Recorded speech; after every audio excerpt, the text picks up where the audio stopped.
Okay, it's time for the fourth Republican presidential debate, and located in Sweet Home, Alabama, in a city that's actually fun to say, Tuscaloosa. It's like saying Taki Taki. It's like, I really love that name, Tuscaloosa. And speaking of four, there's only four candidates now that actually show up, excluding from Trump, of course, because Tim Scott is gone, which is and like he announced it was still a shock. Shame he's gone. When I go back to Iowa, it will not be as a presidential candidate. I am suspending my campaign. I think the voters who are the most remarkable people on the planet have been really clear that they're telling me not now, Tim. I don't think they're saying, Trey, no, but I do think they're saying not now. And so I'm going to respect the voters, and I'm going to hold on and keep working really hard and look forward to another opportunity.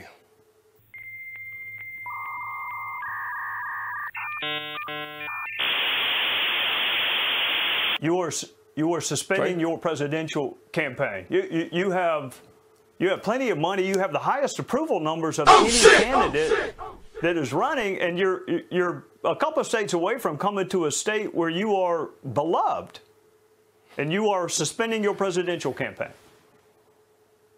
But of course, coming down to four, or five, let's see what's going on here. Okay, Governor Christie. Really? Just that I'm usually not somebody who gets missed, but okay, let's go. What's happening? Okay, I got you.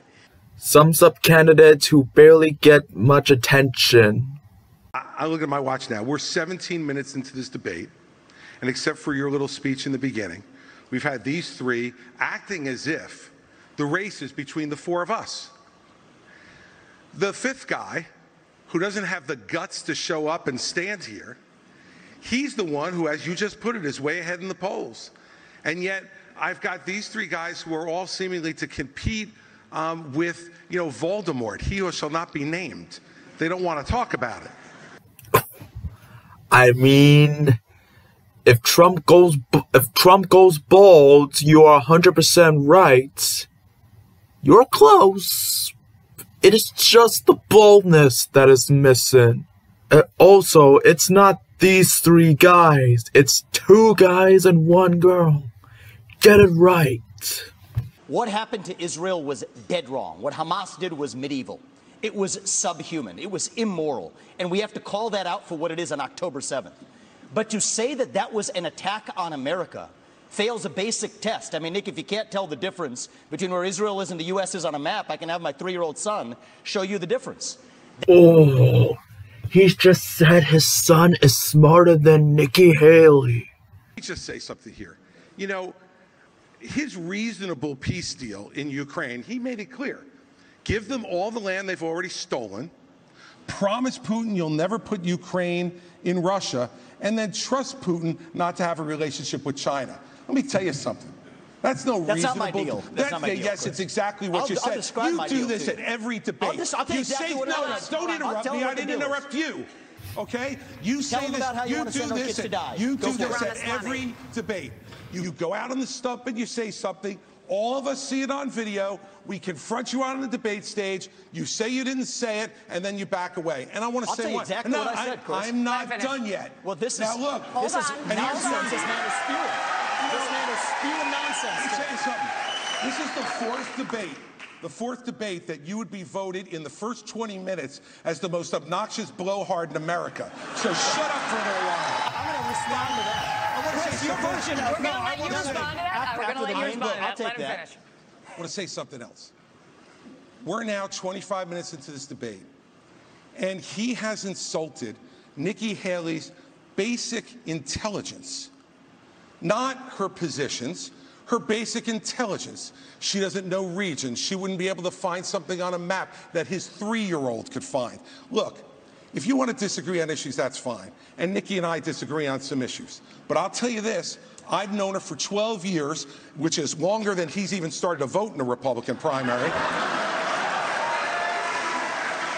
And while we disagree about some issues and we disagree about who should be president of the United States, what we don't disagree on is this is a smart, accomplished woman, and you should stop insulting her. So I'm going to take this. I'm going to take several times over.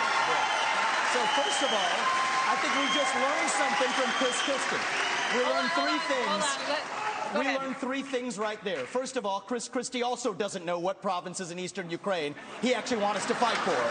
Chris, your version of foreign policy experience was closing a bridge from New Jersey to New York. Yeah. So do everybody a favor, just walk yourself off that stage, enjoy a nice meal, and get the hell out of this race. When it comes to Nikki, I think if you're going to actually send your sons and daughters to go die in somebody else's war, you better... Excuse me, Chris, I'm speaking, and I'm not done yet. I haven't heard the time when you aren't and we're going to be speaking. done. So listen up to this, is if these people want to send your sons and daughters to go die in Ukraine, they've been arguing for it for a year. $200 billion of our taxpayer money sent over. Neither of them could even name for you the provinces that they actually want to protect. And this is the people who have been touting their so-called foreign policy experience. It is intellectual fraud. These people are lying to you, the same people who told you about weapons and mass destruction in Iraq to justify that invasion didn't know the first thing about it, yet they sent thousands of our sons and daughters to go die.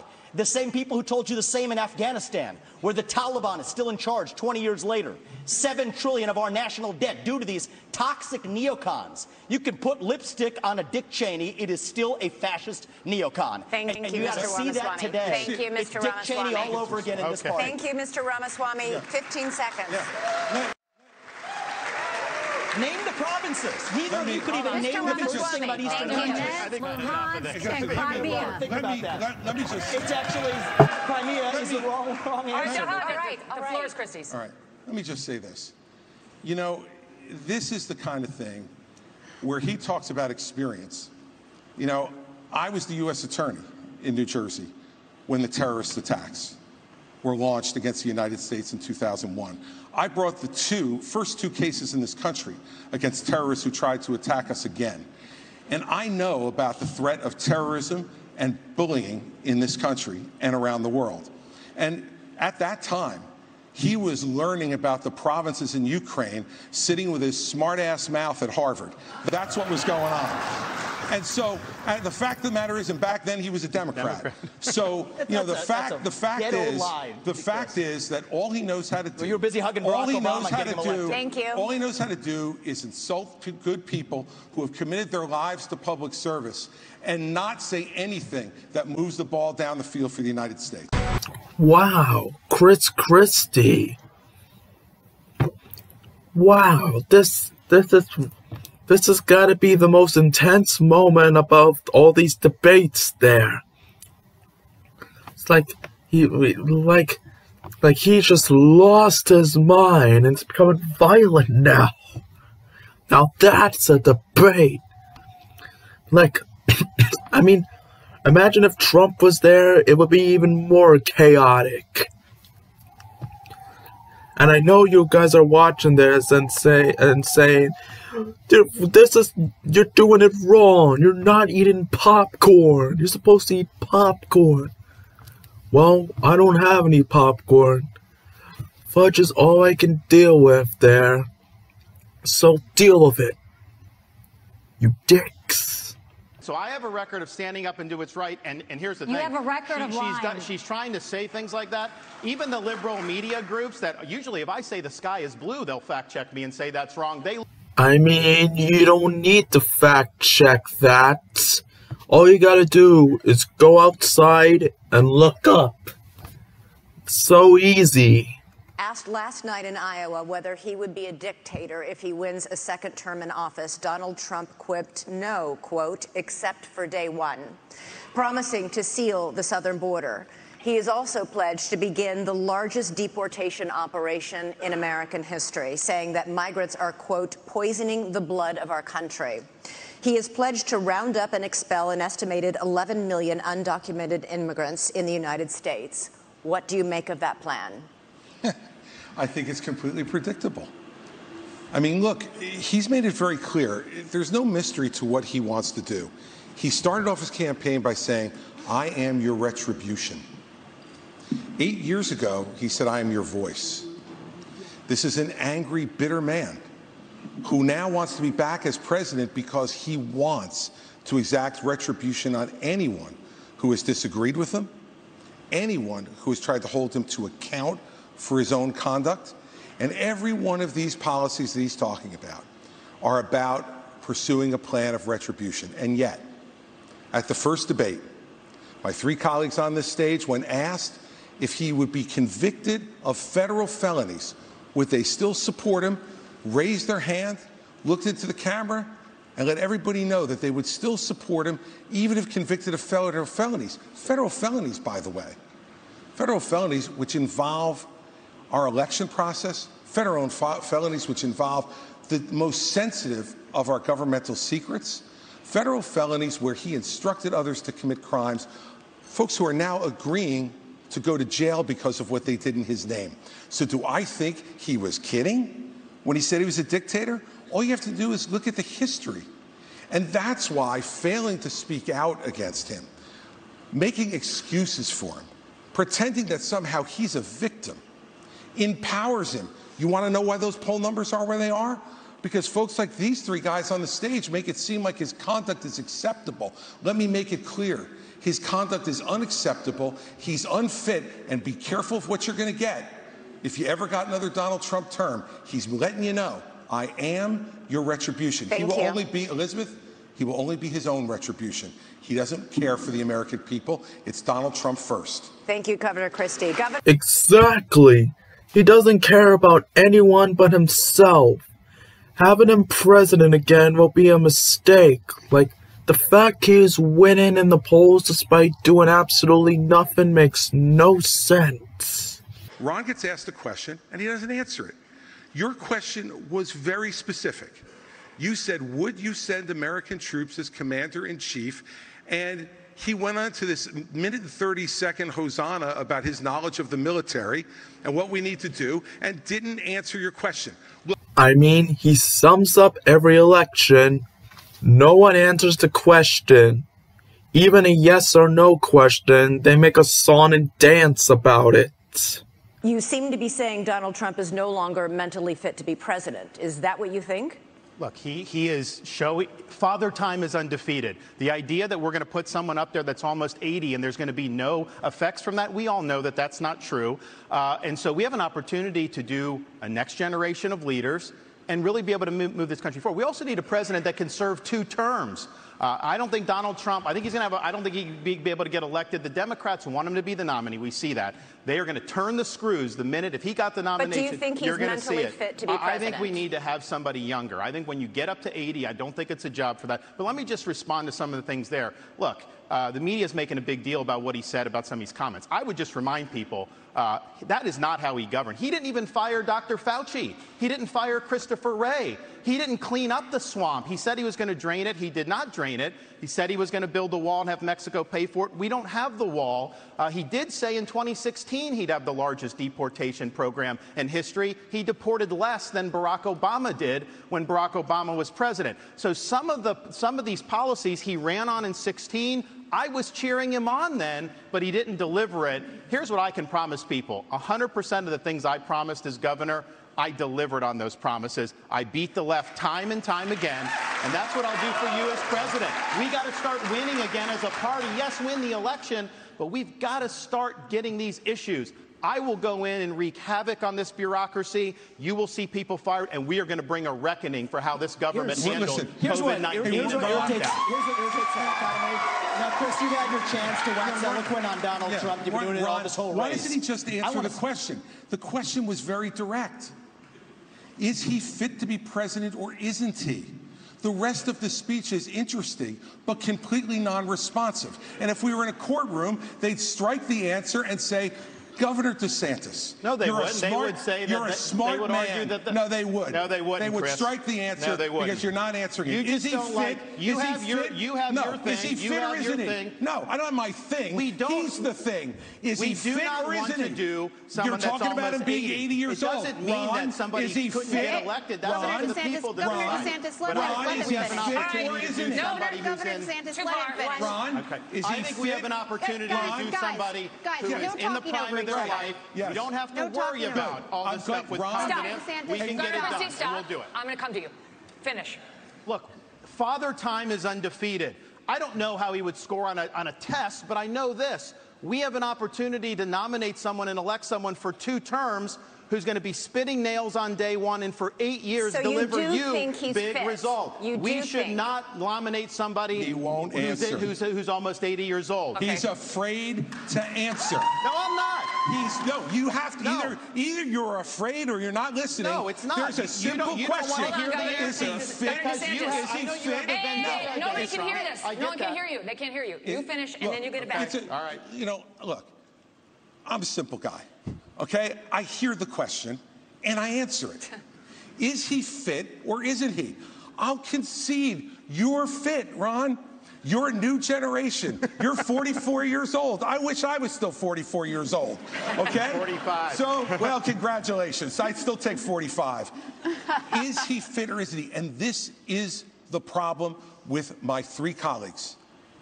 They're afraid to offend. And let me tell you something.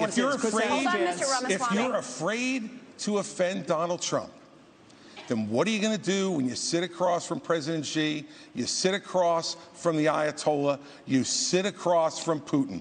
You have to be willing to offend with the truth and answer the question. Fit or unfit? Listen. I promise, Ron DeSantis. My whole deal is if Nikki Haley, of all people, should know how to pronounce my name correctly, the rest of the news media can learn it. My deal is I'll call her Nikki when she can say my own name right. That's our little fun side bet there. Here's what I will say is deeper. I don't question her faith, but I question her authenticity. And I think that's deeper here. We were just talking about the trans issue. This is a symptom of a deeper cancer in American life, identity politics. This new religion that says your race, your gender, and your sexuality are your identity. It is anti-American. It is meritocratic. It's anti-meritocratic, and it is dividing this country to a breaking point. And I've spoken about this to the left. My books are all about this. I've preached this to the left, but it's even worse when Republicans try to play the same game. We're talking about that trans issue. And Nikki Haley's campaign launch video sounded like a woke Dylan Mulvaney Bud Light ad talking about how she would kick in heels. At the first debate, she said that only a woman can get this job done. That's what she said. After the third debate, when I criticized Ronna McDaniel after 5 failed years of leadership of this party and criticized Nikki for her corrupt foreign dealings as a military contractor, she said that I have a woman problem. Nikki, I don't have a woman problem. You have a corruption problem. And I think that that's what people need to know. Nikki is corrupt. This is a woman who will send your kids to die so she can buy a bigger house. This is the problem. Using identity politics more effectively than Kamala Harris is a form of intellectual fraud. Oh, no way. He brought a sign. Wow. And it actually needs to end. There's our donor puppet masters wielding their puppet right up here tonight. This is how this game is played. The puppet masters put up their puppet, and I...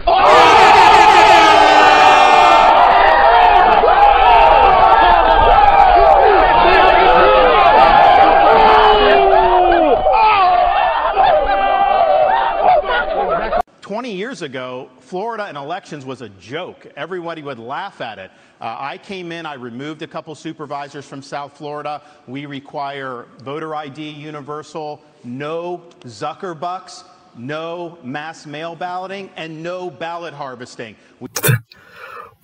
Sucker bucks. It's like, are those things that you buy? You buy your weapons and stuff on Fort Book? House Republicans yesterday hauled elite university presidents up to Capitol Hill to answer for the displays of anti-Semitism on college campuses. These leaders, including the president of Harvard, were asked whether calling for the genocide of the Jews would violate school policies against harassment and intimidation. All of them said it would depend on the context, including whether that speech veers into conduct. How do you think these schools and the rest of society should balance the imperative of free speech against the need to prevent radical activists from harassing and intimidating others? It was disgusting to see what happened. You know, if this had been the KKK that was doing protests on those campuses, every one of those college presidents would have been up in arms. This is just as bad. The idea that they would go and allow that kind of pro-Hamas protest or agree with the genocide of Jews and try and say that they needed context on that, there is no context to that. Exactly. There is no context. Hamas is evil. It's like Israel wanted to make peace with Palestine. Hamas said, no, we don't want peace, we want chaos. And then they're just killing people. And not just people, but men, women, children, and even babies. And Hamas is using them for human shields. It's like innocent civilians. They're getting killed because of Hamas. There is no context. There's nothing but the facts. Accept the facts, goddammit. We now know that 50% of adults 18 to 25 think that Hamas was warranted in what they did with Israel. That's a problem. Well, I'm 25 years old, and I'm not one of those people. Thank God I'm not. Like, I know what happened and who was at fault. Like, those 50% need to go back to school and be taught the right history, not fake, opinionated history of fabricated lies. I want you all to kind of picture in your minds Election Day. You'll all be heading to the polls to vote, and that's something that Donald Trump will not be able to do because he will be convicted of felonies before then, and his right to vote will be taken away. You know, look, here's the bottom line. You can boo about it all you like and continue to deny reality.